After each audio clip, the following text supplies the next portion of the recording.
नेपाललाई स्वाभिमानसँग हामी बाँच्न चाहन्छौँ, जिउन चाहन्छौँ, देशलाई माया गर्ने सबैजनाले चाहिँ अगाडि आउनु पर्यो। एकीकृत भएर हामीले आवाज दिनु पर्यो, एउटै ठाउँमा उभिएर बोल्नु पर्यो, हाम्रो देशको लागि बोल्नु पर्यो। तपाईँहरू समस्तजनालाई जसले मलाई साहस दिए, माया गरे, धेरै धेरै धन्यवाद। भारतीयले आफ्नो भारतलाई माया गर्नु उहाँको त नेचर हो, उहाँहरूले गर्नुपर्छ। नेपालीले नेपाललाई माया गर्नुपर्छ। हामीले दुर्भाग्यवश उहाँको शालिग विस्थापित गर्यो। पृथ्वीनारायण शाहको सम्मान गरेको यो आधुनिक नेपालको सम्मान हो।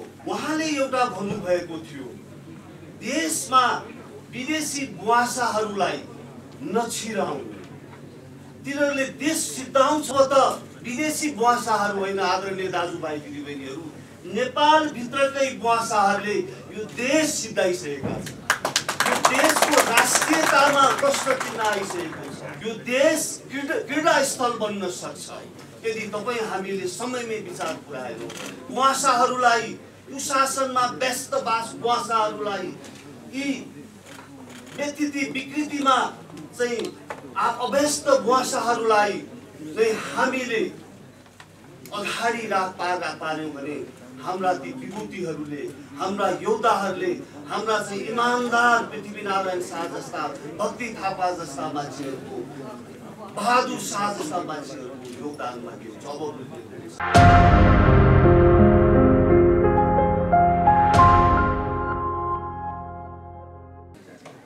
असाध्यै छोटकरीमा भन्छु, हामी यहाँ सबै उपस्थित छौँ। हाम्रो राष्ट्र नेपाल निर्माता श्री 5 बडा महाराजधिराज पृथ्वीनारायण शाह जयन्ती मनाउनको लागि र राष्ट्रिय एकता दिवस मनाउनको लागि हाम्रो पत्रकार साथीभाइ दिदीबहिनीहरू, तपाईहरूद्वारा समस्त नेपालीलाई हामी अनुरोध गर्न चाहन्छौँ कि पृथ्वी जयन्ती र राष्ट्रिय एकता दिवस हामी भव्य रूपले मनाऊ 27 गते। पछाडि जे भयो अब चाहिँ नि मलाई लाग्छ समय आइसकेको छ। सबै हामी राष्ट्रभक्त, सबै नेपालीजना जो कि हाम्रो नेपाललाई स्वाभिमानसँग हामी बाँच्न चाहन्छौँ, जिउन चाहन्छौँ भन्ने हामी समस्त नेपालीहरूलाई चाहिँ नि एकजुट भएर हामी अगाडि आउनुपर्छ भन्ने म ठान्दछु। पछाडि जे भयो त्यो हामी बिर्सौँ। हामीले के एक्सपिरियन्स गरौँ भने यो बिचमा एकता दिवस नमनाउँदा पनि खासै फरक पर्दो रहेनछ भन्ने कुरा बुझेका छौँ। के कुरामा फरक पर्यो र किन एकता दिवस चाहिँ मनाउनै पर्ने बाध्यता स्थिति छ?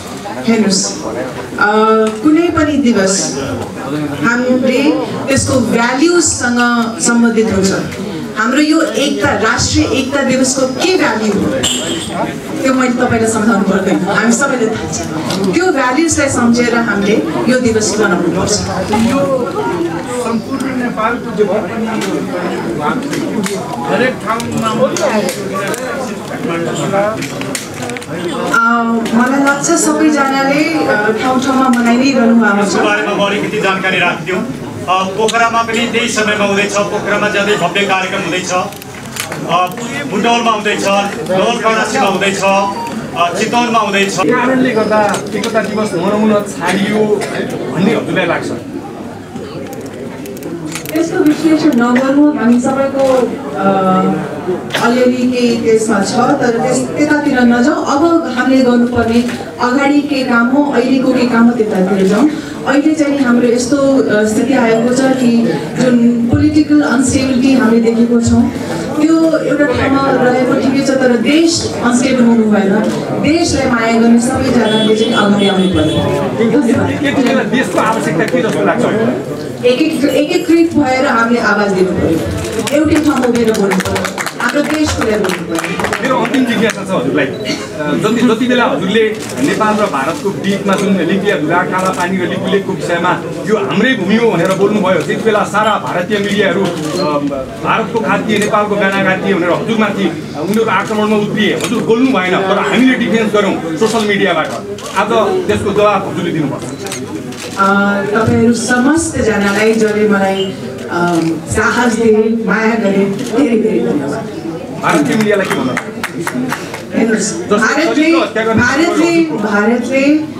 भारतीयले आफ्नो भारतलाई माया गर्नु उहाँको त नेचर उहाँले गर्नुपर्छ। नेपालीले नेपाललाई माया गर्नुपर्छ।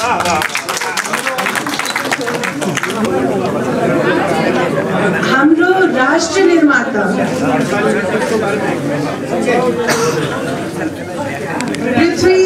पृथ्वी जयन्ती हामीले किन भन्नु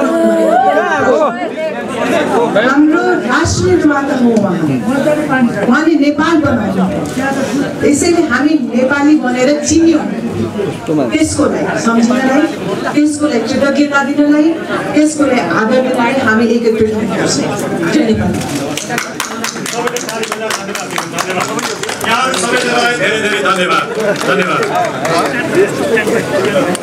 हाम्रो छोटो समयमा पनि यहाँ सम्पूर्ण आदरणीय विशिष्ट व्यक्तित्वहरू पत्रकार साथीहरू उपस्थित भएर हाम्रा कुराहरू सुनिदिनुको लागि आइदिनु भएकोमा म व्यक्तिगत रूपमा र सम्पूर्ण नेपाली दाजुभाइ दिदीबहिनीहरूको तर्फबाट हार्दिक आभार व्यक्त गर्न चाहन्छु।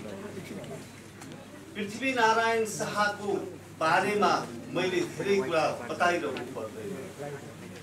पृथ्वीनारायण शाह नेपालको एकीकरणको एउटा जग मजबुत जग बसाल्ने एकजना नेपाली गोर्खाली, नेपाललाई माया गर्ने, राष्ट्रलाई माया गर्ने, जनतालाई माया गर्ने एउटा विशिष्ट व्यक्तित्व हो भन्ने कुरामा हामी सबैलाई थाहा छ।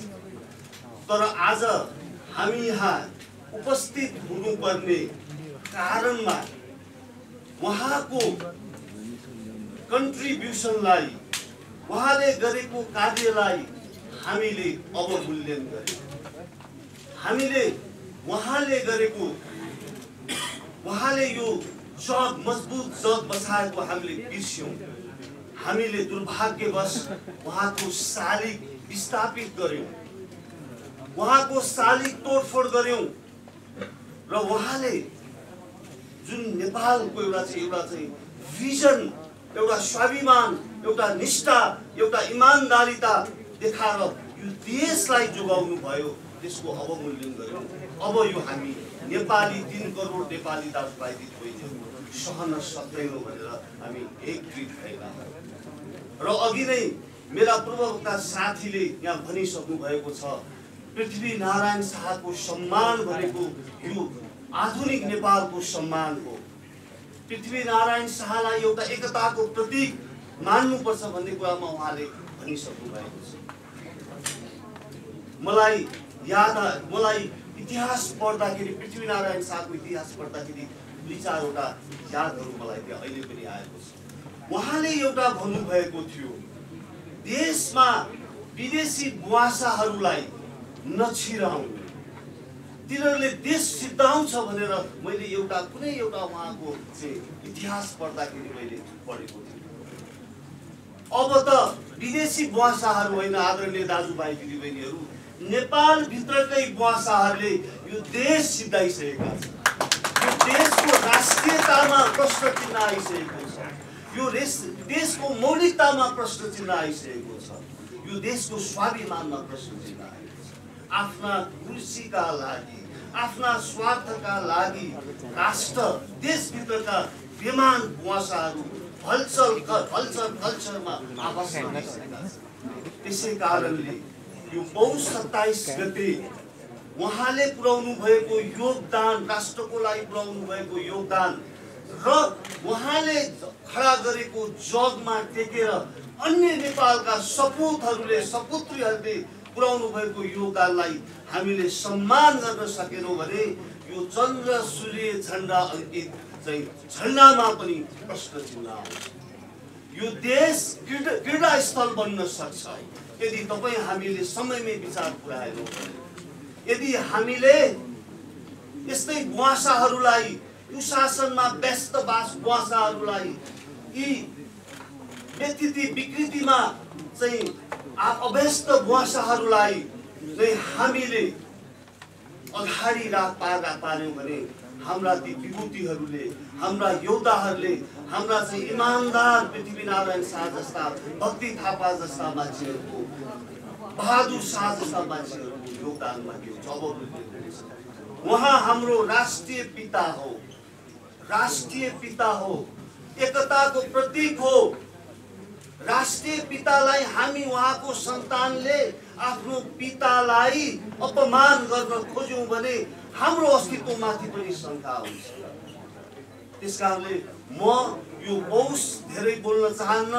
पौष 27 गते 10:30 बजे रत्न पार्कमा सम्पूर्ण दाजुभाइ दिदी बहिनीहरू, तराई मधेस पहाड हिमालका दाजुभाइ दिदी बहिनीहरू, देशभित्र भएका दाजुभाइ दिदी बहिनीहरू, विदेशमा भएका दाजुभाइ दिदी बहिनीहरू, तपाईहरु जहाँ हुनुहुन्छ त्यहाँ यस्ता सपूतको सम्मानको लागि, राष्ट्रिय एकता प्रवर्धन गर्नको लागि, राष्ट्रियता जोगाउनको लागि, हाम्रो मौलिकताको संरक्षण गर्नको लागि एक भएर उहाँको सम्मान दिउँ र अनि मात्र नेपाल आमाले हामीलाई सम्मान दिनुहुनेछ। यदि तपाईँ हामीले उहाँको सम्मान गर्न सकेनौँ भने हाम्रो अस्तित्व अन्त्य हुनेछ। चन्द्र सूर्य झण्डा अङ्कित हाम्रो झण्डा फरफराउने छैन। त्यसैले म फेरि पुनः सम्पूर्ण आदरणीय दाजुभाइ दिदीबहिनीहरूलाई 27 गते आफ्नो क्षेत्रबाट पृथ्वीनारायण शाहको जन्म जयन्तीलाई एकता दिवसको रूपमा मनाउनको लागि हार्दिक अपील गर्दछु। धन्यवाद, नमस्कार। यो क्रिश्चियनहरूको नेपालमाथि हमला गर्ने यो चाहिँ तपाईको कन्भर्जन वार, नेपालको सभ्यतामाथि हमला गर्ने फुकियामा र तपाईको चाहिँ त्यो अर्को जापानिज विद्वानहरू फुकियामा र हटिङटनले आजको द्वन्द्व सभ्यताको द्वन्द्व भनेपछि त्यो सभ्यताको प्रतीक रहेछ पृथ्वीनारायण शाह। सम्पूर्ण हिमवत सभ्यताको प्रतीक रहेछ पृथ्वीनारायण शाह। समग्र एसियाली सभ्यताको प्रतीक रहेछ पृथ्वीनारायण शाह। पृथ्वीनारायण शाह भनेको त्यो व्यक्ति रहेछ जसले फेरि गोरखनाथलाई जगाउन सक्ने रहेछ। त्यसैले गर्दाखेरि म यति भन्छु कि पृथ्वीनारायण शाहमाथिको हमला पृथ्वीनारायण शाहको मूर्ति तोडेको होइन, त्यो शैव सभ्यतामाथि, हिन्दू सभ्यतामाथि, सिन्धु सभ्यतामाथि, नेपालको सिन्धु, चीनको सिन्ताओ, जापानको सिन्तो र चाहिँ तपाईको नेपालकी अर्को धर्म छ मस्ट धर्म, जसलाई चीनमा टेङ्ग्री धर्म भन्छन् र हान होर्मस्ट टेन्जर भन्छन् मस्टलाई। हेर्नुहोस्, मस्टको सबभन्दा ठुलो मन्दिर माओले बनाउनु भएको हुनाले सुल्ले टेङ्ग्री भन्ने इनर मङ्गोलियामा चीनले प्रगति गर्यो, तर यहाँ मस्टलाई दबाइयो। त्यसैले झन्डै झन्डै जसले मस्ट बिर्से तिनीहरूको देश विदेशीहरूको कुचक्रमा गयो। तर नेपालीहरूले आज पनि आफ्नो राष्ट्रिय देवताको रूपमा मस्टलाई मान्छन्। त्यसैले मस्ट चोखो रह्यो। मस्टकै पदचिन्हमा पृथ्वीनारायण शाहले बनारसका महाराज, उहाँका ससुरा, त्यहाँ उहाँ चाहिँ तपाईको चाहिँ जुन बनारसका महाराज छन्, उहाँले यहाँ हामीलाई सहयोग गर्नुभयो र तपाईहरुले बुझ्नुपर्छ कि यो बनारसको सहयोगमा नेपालमा चाहिँ हिन्दू राष्ट्र स्थापना गर्नलाई पृथ्वीनारायण शाहलाई अगाडि बढाइएको र चाहिँ जयप्रकाश मल्लले यहाँ चाहिँ क्रिश्चियन ल्याएका थिए, क्रिश्चियन पादरीहरू, केपुचिन पादरीहरू। तर ती पादरीहरूको विरुद्ध यहाँ रणजित मल्ल खडा भएका थिए र यहाँ रणजित मल्ल जस्ता धेरै नेवारहरूले पृथ्वीनारायण शाहलाई छाती खोलेर स्वागत गरेका थिए र जहाँ गोर्खा राज्य पनि तपाईको गुरुङहरूले आफूलाई शेषान्त र अरू चाहिँ हिन्दूहरूले आफूलाई तपाईको चाहिँ खसान्त र शेषान्तको एकताबाट लमजुङ हुँदै गोर्खा हुँदै काठमाडौँ आएको थियो त्यो अभियान पृथ्वीनारायणको। पृथ्वीनारायण शाहमाथिको हमला भनेको हाम्रो हिन्दू राष्ट्रमाथिको हमला हो र त्यो क्रिश्चियनहरूले डलर खुवाएर बाह्रका पार्टीहरूलाई अगाडि सारेका हुन्। यहाँका तथाकथित जनयुद्ध र क्रान्ति भनेका ती क्रिश्चियनहरूको पैसामा भएका, दिल्लीलाई आधार बनाएर 12 बुँदे गरेका दलालहरूले यो राष्ट्रलाई सिद्धाउन खोज्दै छन् भने अब यहाँका युवाहरू उठ्ने कि नउठ्ने, म यति भन्दै बिदा हुन्छु। जय